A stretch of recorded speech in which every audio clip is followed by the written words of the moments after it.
Mi nombre es Ekdi González, integrante del equipo número 1, conformado por García José, Torres Darwin, Vázquez Antonio, Vázquez Víctor y Zambrano Luis. Nos corresponde exponer los temas 4 y 5 del programa de Derecho Penal 1. Me corresponde iniciar la exposición hablando sobre lo que es la ciencia del derecho penal. La ciencia del derecho penal se encarga de organizar, coordinar y sistematizar el material legislativo, de elaborar conceptos, organizar los principios y reducirlos a una unidad sistemática, relacionada, en el caso que nos ocupa en este momento, al ordenamiento jurídico penal. El derecho penal cumple también una función práctica. Para aplicar racionalmente el derecho, se requiere del conocimiento sistemático y científico. No basta con que un juez conozca de memoria todas las disposiciones del Código para aplicar sus normas. La aplicación del derecho no requiere únicamente el examen de la disposición concreta y aislada. Esta debe relacionarse con el sistema, es decir, con el todo, tomando en cuenta los principios que forman la base del ordenamiento jurídico en el cual se enmarca la disposición. Cuando hablamos de la ciencia del derecho penal, es necesario hacer referencia a lo que es el método y lo que es el objeto de estudio. Por método, de manera llana, de manera cotidiana, entendemos la vía, el camino u orden que debe seguirse en las operaciones humanas para que éstas tengan un fin o para obtener un fin. En referencia al entendimiento se habla de un método lógico, como el proceso que debe seguir la mente para el conocimiento de un determinado objeto. Para el desarrollo de lo que son el método o los métodos en el derecho penal, nosotros revisamos al autor Alberto Arteaga. Este plantea diversos métodos, entre los que se encuentran el método exegético, el método lógico abstracto, el método experimental, el método técnico-jurídico, y aquí debo abrir un paréntesis porque anticipadamente el autor nos indica que en este método, en este último, en el técnico-jurídico, es en el que se basa fundamentalmente el derecho penal, con una orientación metodológica de la jurisprudencia de los intereses y una orientación metodológica teleológica. Desde el punto de vista científico también es necesario hablar de lo que es el objeto de estudio del derecho penal, que está enfocado, dirigido fundamentalmente a lo que son las normas penales, al derecho positivo, al derecho escrito, a las normas penales. El derecho penal como ciencia, como toda ciencia, tiene un problema, que en nuestro caso es la determinación del procedimiento que se debe seguir para llegar al conocimiento científico del contenido de las normas penales. Bien, yo voy a hacer un repaso y una explicación breve de cada uno de los métodos que plantea Alberto Arteaga. En principio tenemos lo que es el método exegético, que está caracterizado por las obras de los llamados glosadores, posglosadores y prácticos del derecho penal. Estos comentaristas realizaron una cuidadosa labor de exégesis, es decir, de interpretación de los textos legales, quedándose así en lo que se puede llamar el primer peldaño de la investigación jurídica, en la más antigua, la conocida como la más antigua.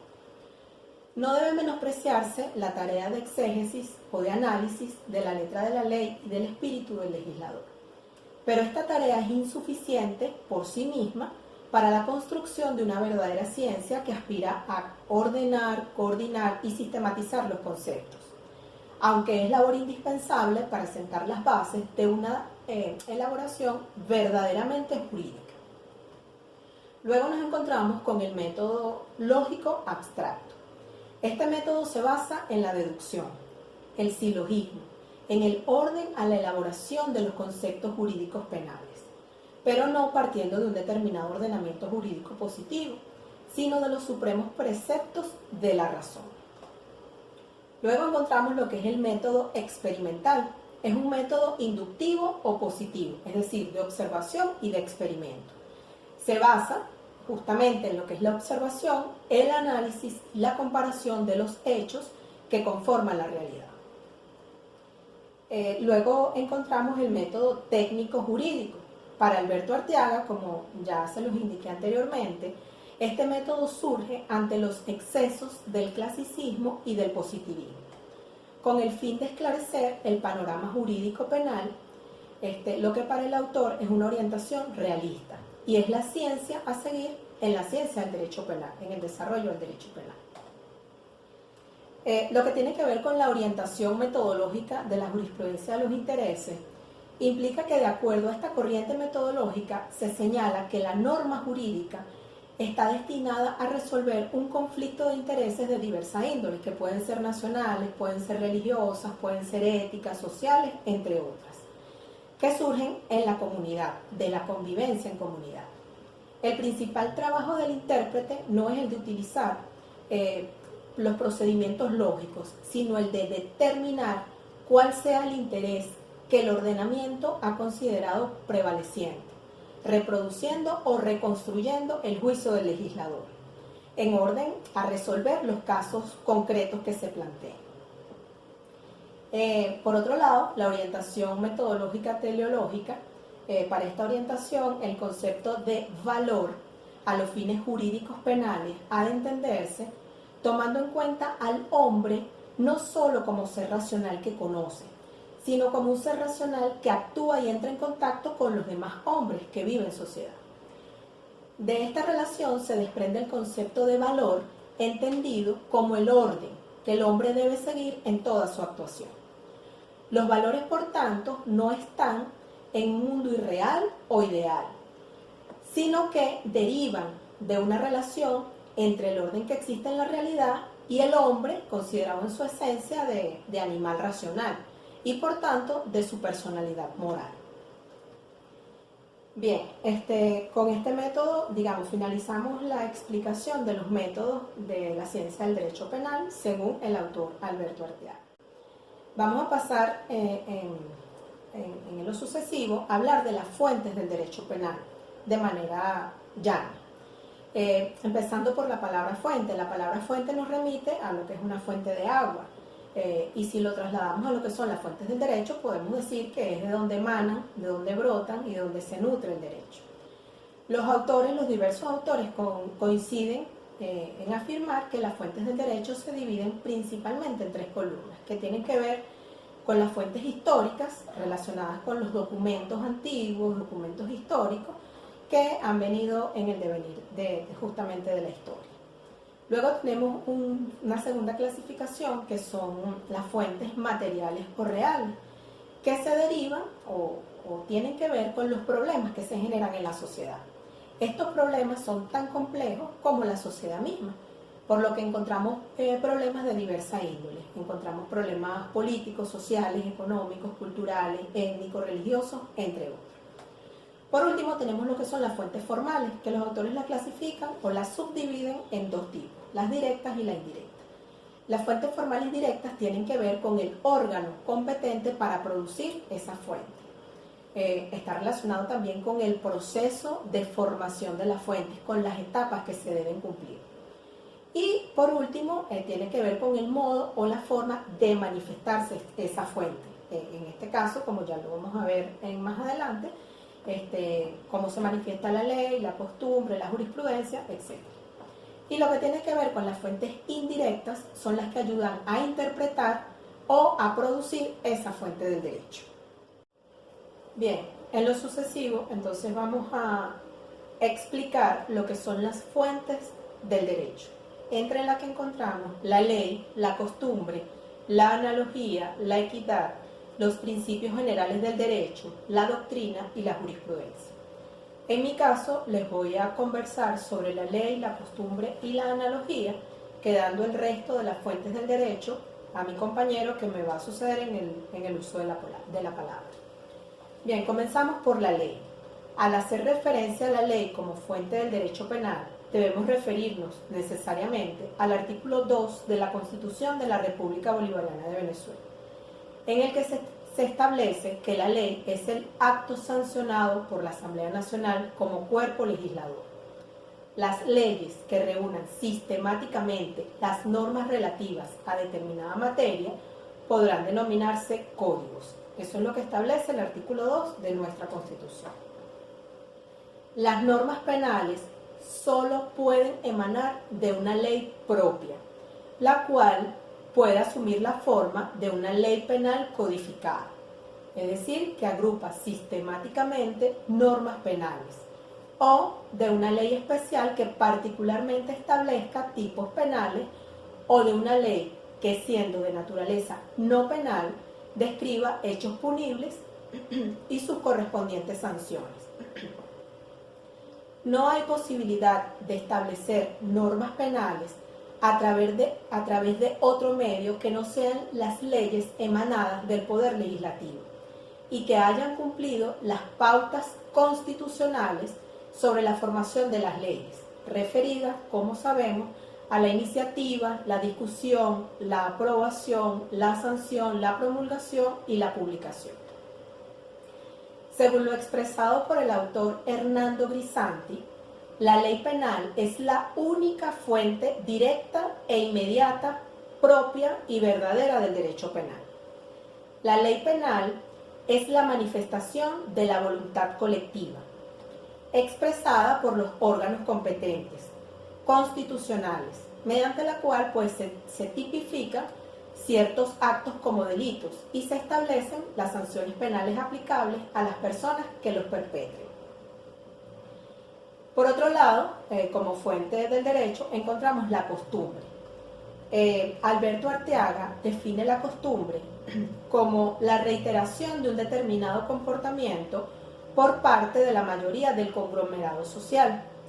Y esto tiene que ver con un elemento material externo. Arteaga también nos habla de la costumbre en el sentido de la convicción de su valor jurídico y de su obligatoriedad. Esto está referido a un elemento psicológico interno. Arteaga divide la costumbre o clasifica la costumbre en tres aspectos. La primera es la costumbre secundum legem, que es aquella costumbre a la que la ley hace referencia expresa o tácitamente. La segunda clasificación de costumbre que Arteaga nos presenta es la costumbre contra legem, que es la que introduce una nueva norma y contraría la ley escrita. Él lo habla o lo tipifica como derogatoria, o que impone su no aplicación, es decir, el desuso. Por último, Arteaga nos habla de una costumbre praeter legem, que es la que regula situaciones no contempladas en la ley. Bien, en cuanto al valor de la costumbre en el derecho penal, evidentemente no cabe la posibilidad de que a través de la costumbre se creen delitos o penas. A ello se opone el principio de legalidad, siendo así que los delitos y las penas deben estar expresamente previstas en la ley. De igual forma, no puede aceptarse que una costumbre derogue la ley y limite un delito o una pena, ni que pueda tener eficacia alguna la no aplicación por costumbre de una norma. Ya para finalizar, lo que tiene que ver con la analogía como fuente del derecho, lo vamos a trabajar primero de manera, llana, en lo que es el derecho en general, para posteriormente hablar de la analogía dirigida al derecho penal, o la aplicabilidad de la analogía en el derecho penal. Para entender la analogía como fuente del derecho, nos realizamos varias preguntas que tienen que ver con el qué, quién, cómo, cuándo, dónde, por qué y para qué. Para entender la analogía o la esencia de la analogía, en el que la analogía es una relación de semejanza que existe entre dos o más cosas, que en principio son distintas. Converge un presupuesto fáctico, es decir, una semejanza, y un requisito normativo, es decir, es la identidad de la razón de los supuestos citados. ¿Quién? Son casos que la ley tiene previstos y otros que ha omitido. ¿Cómo? La norma legal se hace extensiva a casos no previstos en otra norma. Se diferencia con la interpretación explícita en sentido de la ley y de la comparación. ¿Cuándo? Cuando existe un vacío, una laguna jurídica o una imprecisión. O cuando el legislador no haya prohibido expresamente la aplicación analógica de la ley. ¿Dónde? Permite trasladar la solución legalmente prevista para un caso a otro caso distinto, no regulado por el ordenamiento jurídico, pero que es semejante al primero. ¿Por qué? La ley no puede prever todos los supuestos de hecho, presentes o futuros, ni regularlos todos, porque además estos emergen de una realidad completamente cambiante. ¿Para qué se aplica la analogía? Se aplica para evitar el agravio que resultaría de un tratamiento desigual. En general y en conclusión, la analogía es aplicar un supuesto de hecho no regulado, la consecuencia jurídica de una norma cuyo supuesto de hecho es tan semejante desde el punto de vista jurídico que puede afirmarse que existe la misma razón para atribuir a aquel la consecuencia jurídica de esta. Bien, en lo que tiene que ver con la aplicabilidad de la analogía en el derecho penal, es necesario hacer primero una precisión o una indicación antes de irnos a lo que nos compete realmente, que es al derecho penal. Y es que en el Código Civil, en el artículo 4 de nuestro Código Civil, se permite la aplicación de la analogía en esa materia, en materia civil. Sin embargo, la analogía, que ya, como les digo, el artículo 4 del Código Civil lo permite, es aplicado en todos los fueros de las jurisdicciones judiciales en nuestro país, menos en materia penal.